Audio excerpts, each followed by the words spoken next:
వనపర్తి జిల్లా గోపాలపేట మండలంలో తెలంగాణ తల్లి విగ్రహానికి మాజీ మంత్రి సింగిరెడ్డి నిరంజన్ ఆధ్వర్యంలో బీఆర్ఎస్ శ్రేణులు పాలాభిషేకం పుష్పాలంకరణ చేశారు. అన్ని పార్టీల ఎంపీలు, ప్రధాని, రాష్ట్రపతి తెలంగాణ ప్రకటించిన పవిత్ర దినం డిసెంబర్ 9 అన్నారు నిరంజన్ రెడ్డి. కొందరు అవివేకులు, సంస్కారహీనులు ఎవరో ఇస్తే తెలంగాణ వచ్చిందని మాట్లాడుతున్నారని మండిపడ్డారు.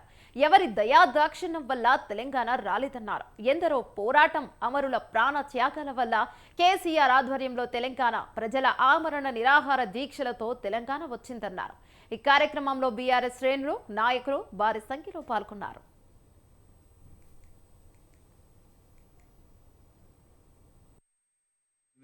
రాష్ట్రపతి నుంచి పార్లమెంట్ సభ్యులు, అన్ని పార్టీల పార్లమెంట్ సభ్యులతో పాటు ఆ రోజు ఉండేటువంటి కేంద్ర ప్రభుత్వం స్పష్టమైనటువంటి ఒక వైఖరితో దిగి వచ్చి తెలంగాణ ప్రజల కోరికను మన్నిస్తూ తెలంగాణ రాష్ట్ర ఏర్పాటును ప్రకటించినటువంటి ఒక పవిత్రమైన దినం అది.